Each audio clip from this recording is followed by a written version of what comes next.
तेरे भाग्य में जो है वो मिलकर रहने वाला है, और जबरदस्ती किसी से छीन भी लेगा तो कोई तुझसे भी छीन ले जाएगा, वो रहने वाला।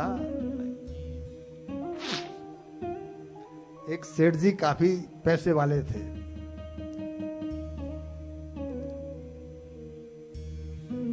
अब उन्होंने अपनी बेटी की शादी की जिस लड़के से, संजोग से वो लड़का ए भी निकल गया, उसमें छुट भलाई सारे। अब इतने पैसे वाले और सेठानी का मन बिटिया को देख करके किस माँ का मन नहीं भरेगा।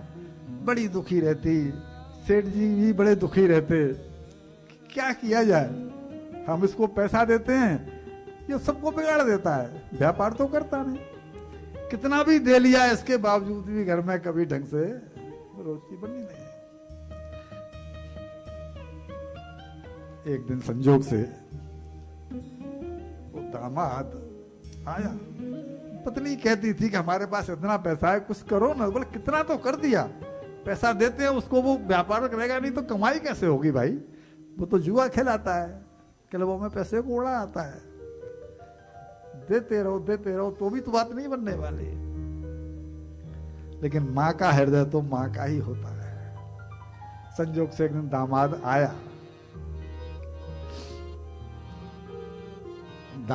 आया, तो माँ ने एक 5 किलो लड्डू और बनाए बूंदी के, और उन लड्डुओं में असरफियां छुपा दी कि जब ये घर पे ले जाएगा तो बच्चों को मिठाई भी मिल जाएगी, और चूंकि मेरी बेटी के हाथ में पैसा पहुंचेगा, असरफियां बेटी के हाथ में पहुंचेंगी तो शायद वो कुछ इसको सलाह दे करके और कुछ काम करवा दे। वो आया, सेठ जी गए हुए थे बाहर, और उनके आने से पहले पहले उन्होंने वो 5 किलो लड्डू का डिब्बा असरफियों से दामाद को भेंट कर दिया कि बच्चों के लिए ले जाओ, आप जा तो रहे हो, बच्चे मिठाई खा लेंगे। अब वो तो पीने खाने वाला आदमी, वो लेके तो चला, बोला शाम का इंतजाम हो जाए, अगर मैं लड्डुओं को यहीं पर किसी को बेच के निकल जाऊं। अब वो एक मशहूर हलवाई के पास पहुंचा और उसने बोला कि भाई मेरे पास 5 किलो लड्डू हैं, 5 किलो जो भी जितने भी हों ये, और मुझे अचानक पैसे की आवश्यकता पड़ गई है, अगर आप ये लड्डू खरीद सको तो मैं बेचने को तैयार हूं।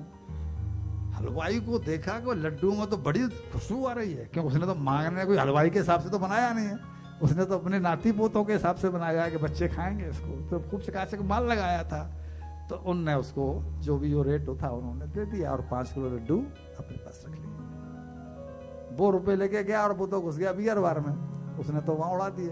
जब सेठ जी लौट के आए तो उनने सोचा कि चलो आज बहुत दिनों से घर में मिठाई लेके नहीं गए, घर पर मिठाई। कहना क्या चाहते हैं कि उस बिटिया का भाग्य फूटा हुआ है, उस बिटिया के नसीब में पैसे वाला बनना नहीं है। दुख है तो माँ के चाहने से भी उसको वो चीज नहीं मिल सकती। तो हुआ क्या, सेठ जी उसके पास गए कि को भाई रामलाल क्या बनाया है आज, मिठाई नहीं बनाई है जो ताजी हो। अरे बोला क्या बात करो सेठ जी, बहुत सही मौके पर आए हो, 5 किलो लड्डू मेरे पास तैयार है, और क्या महक है आप देखो। उनने सामने जो डिब्बा खोला तो सेठ जी की भी नाक में महक गई। उन्हें तो पता नहीं कि मेरे घर से आई है, उन्हें तो पता नहीं। बोला कितने, बोला करीब 5 किलो होंगे। बोला अब क्या कीमती बढ़ के, ना पूरे के पूरे दे दो। वो पूरे के पूरे डिब्बे उन्होंने पैसे दिए, ले आए। यानी हलवाई के भी नसीब में उसने क्यों खरीदे, अलग क्यों डिब्बे को रख दिया कि ऐसे लड्डू तो मैंने कभी नहीं बनाए, तो मेरे घर वाले मेरे बच्चों ने कहाँ खाए हैं। हलवाई तो प्रॉफिट के हिसाब से बनाता है, उसकी मिठाई में तो वो उतना माल लगता नहीं। तो बोले ये तो घर ले चलता हूँ, घर में मेरे बच्चे खा लेंगे। लेकिन साहब बनिया तो तभी क्या कहता है, रोटी तवे की रोटी बेच देता है अगर प्रॉफिट हो रहा हो तो। उन्होंने उठाए और लाके सेठानी को दिया कि मैं बच्चों के लिए कुछ मिठाई लेके आया हूं। और जैसे ही उसने डिब्बा देखा उसके, बोले ये डिब्बा तो वही है जो मैंने दामाद को दिया था। सेठ जी के सामने बोल नहीं सकती, लिहाजा उस समय तो रख लिया, लेकिन भीतर ले जाके जो उसने देखा और लड्डू को फोड़ा एक को, तो उसमें मोहर, मीस इसमें से मोहरें भी कहीं नहीं गई।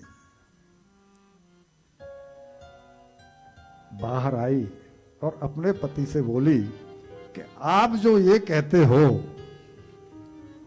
कि प्रारब्ध से नहीं जीता जा सकता, प्रारब्ध से ज्यादा किसी को नहीं मिलता, अब तक मैं यही समझती थी कि केवल कोरा उपदेश है, ये कहने की बातें हैं, ये किताबी ज्ञान है।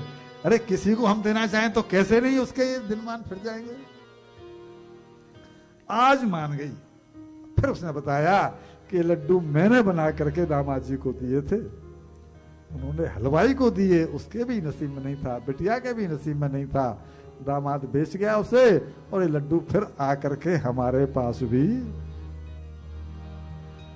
सेठ जी कह रहे तू कितनी भी गिन्नियां दे ले, कितनी भी मोहरें दे ले, जब तक मेरी बेटी का प्राप्त नहीं जाएगा तब तक हम कुछ नहीं कर पाएंगे।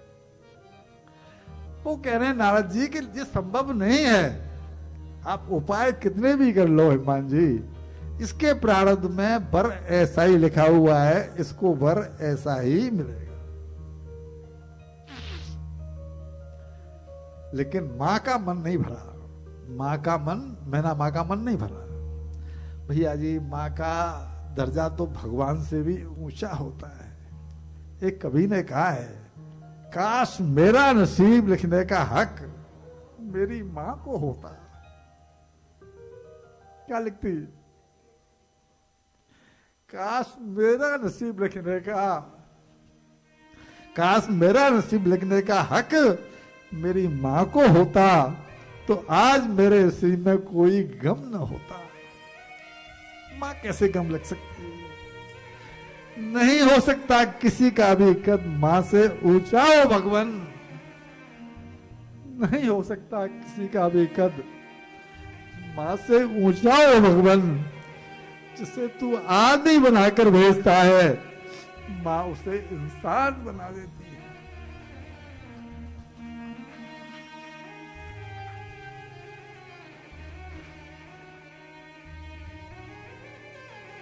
लेकिन मैना जी अड़ गई ना, मेरी बिटिया भले ही कुंवारी रह जाए, लेकिन मैं ऐसे फक्कड़ बाबा को के साथ में अपनी बिटिया का विवाह नहीं करूं।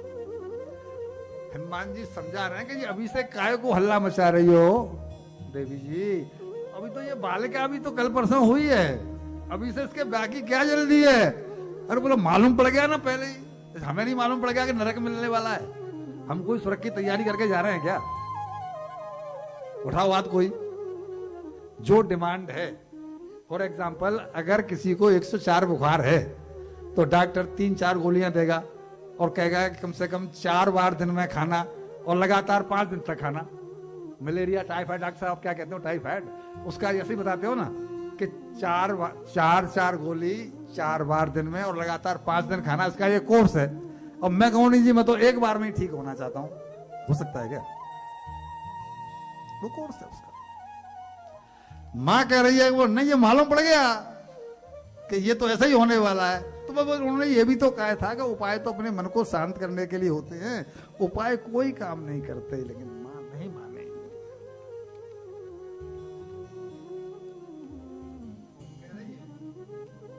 कि जो घर बर होए अनुपा, करें विवाह सुता अनुरूपा, नहीं तो भल रहे उमा कुंवारी, कंत उमा मम प्राण प्यारी। ये बिटिया मुझे प्राण से भी अधिक प्रिय है, मैं इसका विवाह नहीं करूंगी किसी ऐसे वैसे के साथ। तो मां पार्वती जी बोली हैं यहां पर, उन्होंने समझाया है मां को कि मां